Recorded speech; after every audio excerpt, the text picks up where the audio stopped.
नमस्कार दोस्तों, मेरा नाम है महलचंद्र। ब्रह्मांड सिद्ध एस्ट्रो में आप सभी का स्वागत है। आज के इस वीडियो में हम चर्चा करेंगे मिथुन राशि का अप्रैल 2024 का संपूर्ण राशिफल। कैसे होंगे ग्रह योग, कैसे होंगे ग्रहों के राशि तक और वो आपके राशि पर किस प्रकार से प्रभाव करने वाले हैं। अप्रैल महीने में जो आपकी राशि का स्वामी है बुध, जो कि वक्री होने जा रहा है दिनांक 2 तारीख से लेकर 25 तारीख तक। उसी प्रकार इस महीने में जो अमावस है उसी दिन ग्रहण है सूर्य ग्रहण। तो उसके जो प्रभाव होंगे वो किस प्रकार के होंगे। इसी प्रकार मेष राशि से लेकर मीन राशि तक की जो सभी 12 राशियां हैं, इन सभी 12 राशियों का जो अप्रैल 2024 का राशिफल क्या होगा, इस विषय पर भी वीडियो अपलोड हो रहे हैं, आप उसका आनंद जरूर लीजिए। तो आज के इस वीडियो में हम चर्चा करेंगे मिथुन राशि के बारे में। तो सबसे पहले हम चर्चा करेंगे कि आपका जो स्वास्थ्य है मानसिक या फिर शारीरिक वो किस प्रकार का होगा। जैसे अभी मैंने कहा कि आपके राशि का जो स्वामी है बुध, जो कि वक्रीय होने जा रहा है। बुध का जो भ्रमण है वो आपके लाभ भाव में हो रहा है और दिनांक 2 तारीख को वो वक्री होकर आपके दशम भाव में आ जाएगा और 25 तारीख को वह फिर से मार्गस्थ होने जा रहा है आपके दशम भाव में। उसी प्रकार आपके राशि का जो नंबर 1 का शत्रु ग्रह है वो है मंगल, जो कि आपके राशि का षष्ठेश भी है। अब ये जो मंगल है वो आपके भाग्य भाव में भ्रमण कर रहा है और दिनांक 24 तारीख के बाद ये मंगल आपके दशम भाव में भ्रमण करेगा।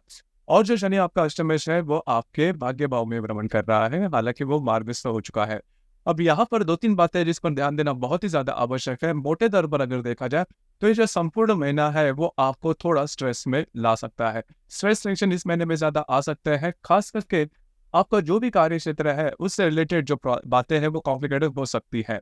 अगर मतलब कार्य क्षेत्र के बारे में अगर आपको कोई डॉक्यूमेंट से रिलेटेड कोई भी काम करना है, किसी को कमिटमेंट करनी है, प्रोमिस करने हैं या फिर नया कुछ शुरुआत करने हैं, तो इस महीने में बिल्कुल भी नहीं करना, क्योंकि जो बातें हैं वो आपके लिए कॉम्प्लिकेटेड हो सकती है, ध्यान रखिए। तो स्ट्रेस थोड़ा बनकर रहेगा, तो बस आपको इसी पर थोड़ा ध्यान देना आवश्यक है। हालांकि दिनांक 25 तारीख के बाद ये जो बुध है वो मार्गस्थ होने जा रहा है, अब ये जो स्ट्रेस है वो कम भी होगा, लेकिन करीबन 2 तारीख से लेकर 24 तारीख तक का जो समय है उसमें छोटे मोटे स्ट्रेस टेंशन देखे जा सकते हैं।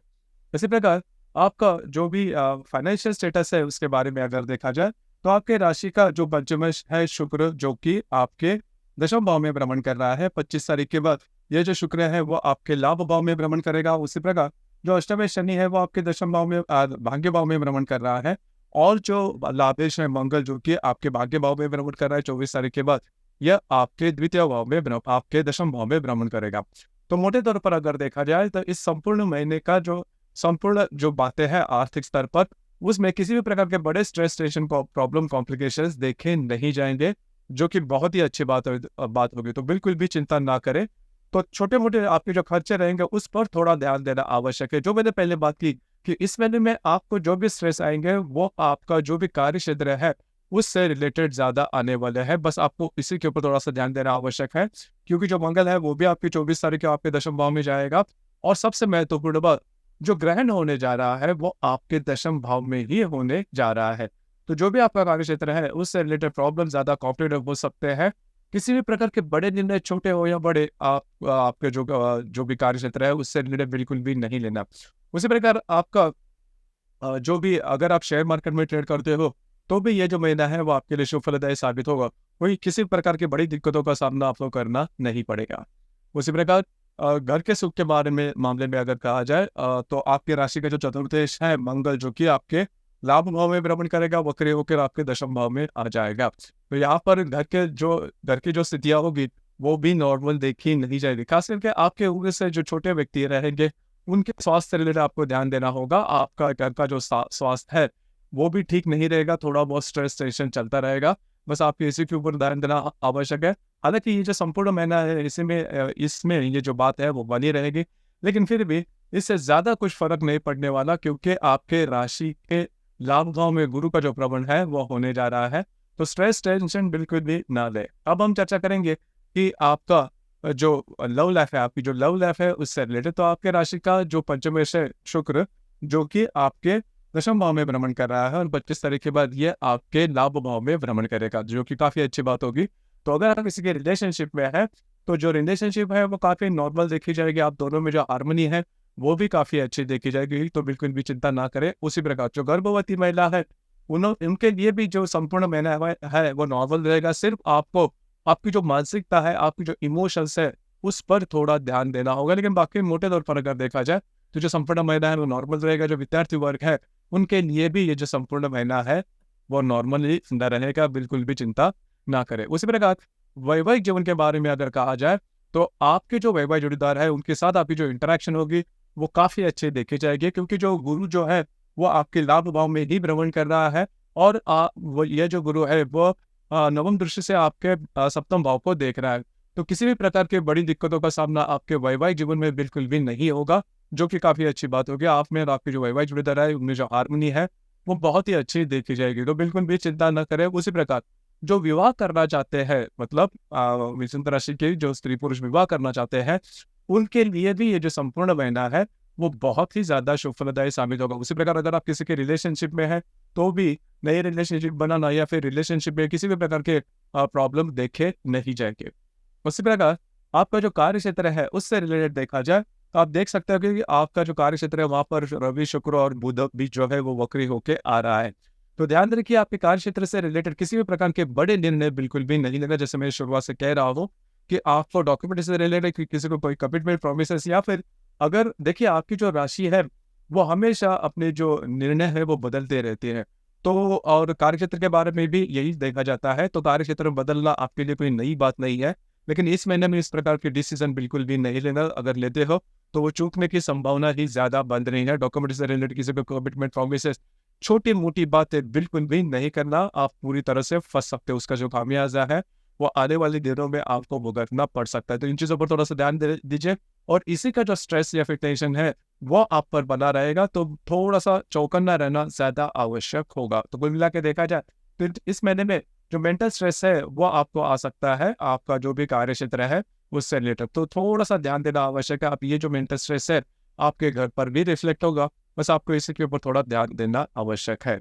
अब हम चर्चा करेंगे ग्रह योगम के बारे में कि ग्रह योगम के जो परिणाम है वो आपके लिए किस प्रकार से हो सकते हैं। जैसे कि दिनांक 3 तारीख को शुक्र और नेपच्यून की युति होने जा रही है आपके दशम भाव में। तो दशम भाव में जो शुक्र नेपच्यून की जो युति होने जा रहा है इसमें जहां पर आप काम करते हो, नौकरी करते हो या फिर व्यवसाय करते हो, वहां पर के स्त्री वर्ग होंगे उनसे थोड़ा बचना होगा। उनके साथ मिसअंडरस्टैंडिंग हो सकती है, छोटी मोटी बातों को लेकर तकरार भी हो सकती है। उसी प्रकार जो गर्भवती महिलाएं उन्होंने खुद के स्वास्थ्य के बारे में ध्यान देना होगा। अगर आप किसी के रिलेशनशिप में हैं तो वहां पर भी मिसअंडरस्टैंडिंग हो सकती है। इसी प्रकार दिनांक 10 तारीख को मंगल और शनि की युति होने जा रही है आपके भाग्य भाव में। अब यहाँ पर 2-3 बातें जिस पर ध्यान देना आवश्यक है। आपको खुद के स्वास्थ्य के बारे में ध्यान देना आवश्यक होगा। उसी प्रकार करीबन 10 तारीख के इर्द गिर्द आपका घूमना फिरना ज्यादा हो सकता है, ट्रैवलिंग ज्यादा हो सकती है। इस दरमियान आपको स्वास्थ्य रिलेटेड भी प्रॉब्लम हो सकते हैं, तो थोड़ा सा चौकन्ना रहिए। इसी प्रकार दिनांक 11 तारीख को रवि और बुध की युति होने जा रही है आपके दशम भाव में। हालांकि रवि बुध की युति आपके लिए शुभफलदायी साबित होगी, लेकिन यहाँ पर जो बुध है वो वक्री होगा। तो इन दिनों में आपको कुछ अच्छे नए जो बातें हैं आपके कार्य क्षेत्र से रिलेटेड कुछ नए जो अपॉर्चुनिटी है वो आ सकते हैं, लेकिन वो बिल्कुल भी नहीं लेना।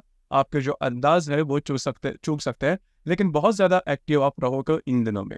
इसी प्रकार दिनांक 19 जो तारीख है वो खासी शुभफलदायी साबित हो गई, क्योंकि 19 तारीख को मंगल के साथ गुरु और हर्षल का लाभ योग होने जा रहा है। मंगल जो कि आपके भाग्य भाव में भ्रमण कर रहा है, उसके साथ आपके लाभ भाव का जो गुरु और हर्षल है वो लाभ योग करने जा रहा है। उसी प्रकार बुध और शुक्र की युति भी होने जा रही है आपके दशम भाव में। तो ये जो बुध शुक्र की युति आपके दशम भाव में होने जा रही है वो भी शुभ फलदायी साबित होगी कार्य क्षेत्र से रिलेटेड, और जो भी स्ट्रेस टेंशन डेवलप हुआ था वो धीरे धीरे कम होता हुआ नजर आएगा। तो कुल मिला के देखा जाए या फिर मोटे तौर पर अगर देखा जाए तो कार्य क्षेत्र से रिलेटेड आपके करियर से रिलेटेड किसी भी प्रकार के महत्वपूर्ण निर्णय इस महीने में बिल्कुल भी नहीं लेना, क्योंकि उसके सीधा जो स्ट्रेस है वो आप पर आ सकता है, जिसका परिणाम आपके मानसिक स्वास्थ्य पर भी होने की संभावना थोड़ी ज्यादा बन रही। तो इन चीजों पर थोड़ा सा ध्यान देना आवश्यक है। इस प्रकार इस महीने की जो पूर्णिमा है वो 25 तारीख को है। हनुमान जयंती भी उसी दिन है, पूर्णिमा के दिन, हालांकि पूर्णिमा के दिन ही आती है। उसी प्रकार जो रामनवमी है, राम जन्म दिवस, वो भी 17 तारीख को है। तो ब्रह्मांड सिद्धि एस्ट्रो परिवार की ओर से आप सभी को ढेरों ढेरों शुभकामनाएं। इस प्रकार इस महीने की जो हिंदू वर्ष की शुरुआत है वो होने जा रही है 9 तारीख को। तो इसके लिए भी ब्रह्मांड सिद्धि एस्ट्रो परिवार की ओर से आप सभी को दिल से शुभकामनाएं। तो इस महीने में सबसे इम्पोर्टेंट है आपके लिए आपका जो इमोशंस है उस पर कंट्रोल करना, और जो मैंने बात कही कि आपके करियर से रिलेटेड जो बातें हैं उस पर ध्यान रखना बहुत ही ज्यादा आवश्यक होगा। तो दोस्तों ये था मिथुन राशि का अप्रैल 2024 का संपूर्ण राशिफल। आपको ये राशिफल कैसे लगा, आपने किस प्रकार से अनुभव किया, नीचे कमेंट बॉक्स में जरूर कमेंट करना। और अपना जो चैनल है ब्रह्मांड सिद्धि एस्ट्रो, इसे भी लाइक शेयर और सब्सक्राइब जरूर। धन्यवाद।